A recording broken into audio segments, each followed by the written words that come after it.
اڈیالہ کی دیواریں توڑ دو. آپ نے دیکھا کہ عمران خان کو قید میں رکھنے کے لیے انہیں پورے نظام کو گرانا پڑا. اسلام آباد ہائی کورٹ کے جس جج نے حق کی بات کی، سچ کی بات کی، اس کی ڈگری کو جعلی قرار دلا دیا اور جو باقی 3 بچ گئے ان کو اٹھا کر اسلام آباد ہائی کورٹ سے باہر پھینک دیا. یہ ضیاء الحق نے بھی نہیں کیا تھا. یہ کسی بدترین مارشل لاء میں پاکستان کی تاریخ میں یہ کچھ نہیں ہوا.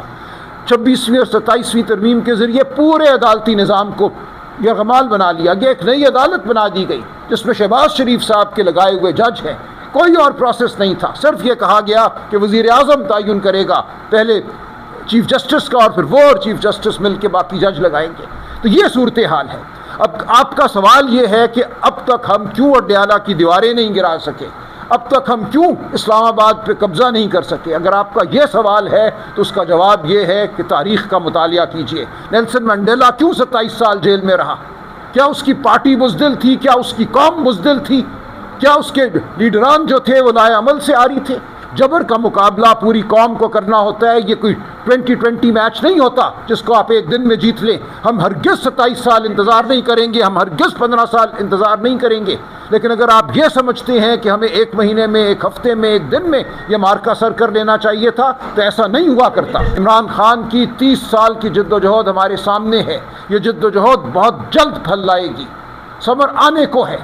آپ تھوڑا سا تحمل کیجئے. مجھے پاکستان کی عوام کی آنکھوں میں جو اس وقت عزم نظر آ رہا ہے، جو غصہ نظر آ رہا ہے، جس ہم بس اسٹیشن پہ جاتے ہیں، جس ہم ایئرپورٹ پہ کھڑے ہوتے ہیں، لوگ آتے ہیں جوک در جوک آتے ہیں اور جو وہ بات کرتے ہیں وہ سن کے میں دہل جاتا ہوں. تو آپ خاطر جمع رکھیں. پر تحریک سے آپ کا مطلب یہ ہے کہ ہم نے اسلام آباد فتح کیوں نہیں کر لیا، اس نظام کو لیکن نہیں، ہم ٹھیک کہہ رہے ہیں. دیکھیے اگر کوئی مجھ سے یہ کہے کہ جو آج اگر فورس میجر کی شک کا فائدہ اٹھاتے ہوئے قطر بریل ذمہ ہو سکتا ہے تو 228 ملین ایک اور 245 ملین ایک یہ پر ڈے ہم کیوں دے رہے ہیں؟ اور کیا سر آپ سے کہ اپوزیشن مجھے جواب دینے دیں تھوڑا سا، تو جلد نوٹس لا سکتی ہے، جرمن موشن لا سکتی ہے، میں تھوڑا جواب دیتا ہوں. کے اندر بات کر سکتی ہے یا یہ پتہ چلے کہ یہ ایک ہی ہے؟ دیکھیے اس میں قانونی معاملہ ہے. میں تھوڑا سا عرض کروں. ایک ہے اپریل میں 7 سے 8 ڈالر پر MMBTU ریٹ تھا. مئی کے لیے 3 بڈز منگوائی گئی ہیں اور ریٹ نکلا ہے 17.99 ڈالر پر MMBTU. یہ پیچھے کھاتا کیا ہے سر؟ یہ آگے ہمیں نہیں پتہ چلتا ہے کہ IPPs میں کون ہے، کس کے ہاتھ. دیکھیں آپ نے بڑی اہم بات کی ہے. اور جب لوگ کہتے ہیں نا جی کرپشن کیا ہے، کھاتے ہیں تو لگاتے بھی ہیں، تو یہ بالکل ایک غلط بات ہے.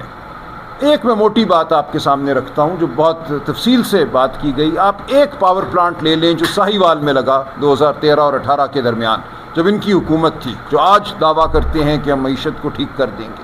ساہیوال میں ایک زرخیز علاقہ جہاں فصلیں اگتی تھی، فصلوں کو اکھاڑ کر ایک پاور پلانٹ لگایا گیا کوئلے سے چلنے والا، جس کے لیے کوئلہ جو ہے وہ ساؤتھ افریقہ اور انڈونیشیا سے کراچی اور پورٹ قاسم آتا ہے.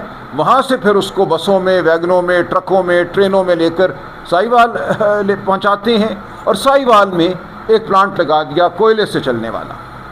آج وہ پلانٹ بند ہے کئی سالوں سے، اور اس پلانٹ کے حوالے سے جو کیپیسٹی پیمنٹ دی جاتی ہے وہ ان کھربوں روپے کا حصہ ہے جو کھربوں روپے ہماری معیشت کے گرد پھانسی کا پھندا ہے.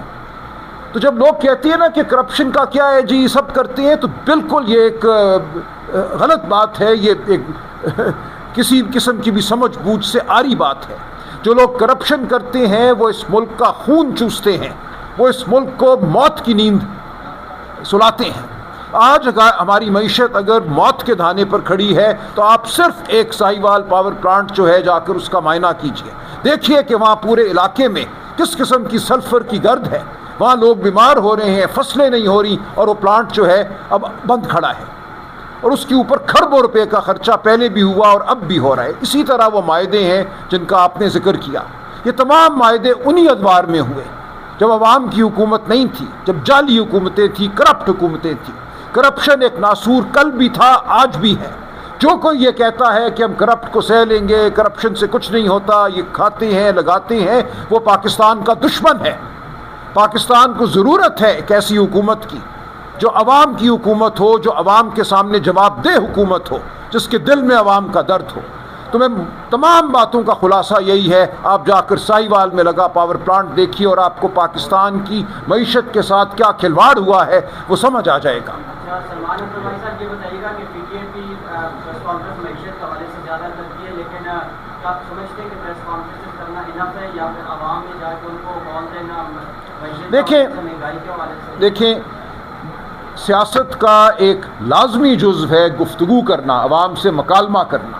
آپ کے ذریعے یہ بات عوام تک پہنچ رہی ہے اور ہم عوام تک جاتے بھی ہیں۔ ہم ہر جگہ پچھلے 5 دنوں میں نے 7 مجموعوں کے ساتھ پاکستان کے طول و عرض میں بات کی ہے، پشاور، مظفر آباد، فیصل آباد، کراچی، لاہور۔ کوئی شہر شاید نہیں ہے پاکستان کا ایسا جہاں ہمارے کسی نہ کسی دوست نے عوام کے ساتھ مکالمہ نہ کیا ہو۔ یہ عمل جاری ہے۔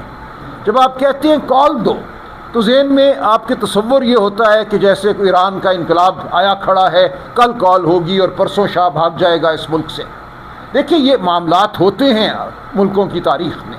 میں بار بار لوگوں کو آج کل یاد دلاتا ہوں، امام خمینی صاحب نے اپنے سیاسی سفر کا آغاز سن 1963 میں کیا۔ سن 64 میں ان کو شاہ نے گرفتار کیا۔ ان کی گرفتاری والے دن ایران کے لاکھوں لوگ سڑکوں پر آئے، گولیاں چلیں، ہزاروں لوگ شہید ہوئے۔ آپ جا کر ذرا پڑھیے تاریخ۔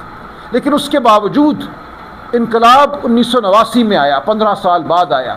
امام خمینی ملک بدر ہو گئے، جلا وطن ہو گئے، 15 سال ملک سے باہر رہے، عراق میں رہے، فرانس میں رہے۔ اور جب انقلاب آیا تو کسی کو پتہ نہیں چلا۔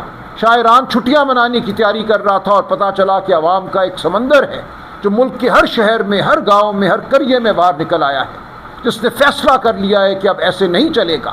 تو پاکستان میں یہ 15 سال کا عرصہ ہمیں نہیں درکار۔ سلمان صاحب آپ نے عمران خان صاحب کی پنز اسپتال لانے کے حوالے سے بات کی کہ طبی دہشت گردی، تو یہ طبی دہشت گردی اسٹیبلشمنٹ کر رہا ہے یا حکومت کر رہا ہے؟ اور اب تک P T I Imran Khan صاحب کی رہائی کے لیے پراپر تحریک شروع کرنے میں ناکام کیوں ہے؟ دیکھیں، ناکام نہیں ہے۔ مجھے اس کا جواب دینے دیں آپ پھر دوبارہ۔ دیکھیں، طبی دہشت گردی ہر وہ شخص کر رہا ہے، ہر وہ طاقت کر رہی ہے جو ہمیں عمران خان صاحب تک رسائی نہیں دے رہی۔ یا آپ ان سے پوچھیے، آپ پوچھیے اس حکومت سے کہ تم مجبور محض ہو یا تم محض اعلی جرم ہو؟ کیا تم صرف حکم بجا لاتے ہو یا یہ دہشت گردی تمہاری اپنی ہے؟ پوچھیے ان سے آپ۔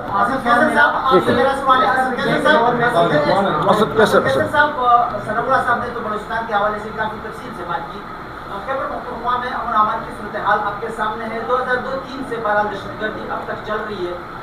بڑے 22 آپریشن ہوئے، انٹیلیجنس بیسڈ آپریشن۔ سب سے پہلے تو ہمارا مطالبہ یہی تھا کہ جو امن و امان کی صورتحال ہے، جو انٹرنل معاملات ہیں، وہ صوبائی حکومت کی ذمہ داری ہے اور صوبائی حکومت کو بااختیار بنایا جائے، اس کو وہ اتھارٹی دی جائے کہ وہ امن و امان کے لیے جو ہے عملی اقدامات کرے۔ 2 چیزیں ہیں، ایک تو خیبر پختونخوا جو ہے نا بارڈر پہ ہے، وہاں آپ کو پتہ ہے کہ افغانستان کے ساتھ جو انٹرنیشنل بارڈر ہے اس کی وجہ سے مسائل ہیں، تو وہ وفاق کی تحت آتی ہے۔ بہرحال میں آپ کی نالج کے لیے یہ کہتا ہوں کہ پہلی دفعہ خیبر پختونخوا حکومت نے 20 بلین روپیز پولیس کو جو ہے نا وہ ریلیز کروائے، جس میں اس کے لیے جو اکوپمنٹ چاہیے، گاڑیاں چاہیے، اسلحہ چاہیے، ٹیکنالوجی چاہیے، جو بھی چاہیے اس کے لیے۔ اور پولیس ڈپارٹمنٹ کو کہا گیا کہ آپ کو جو بھی ضرورت ہوگی ہم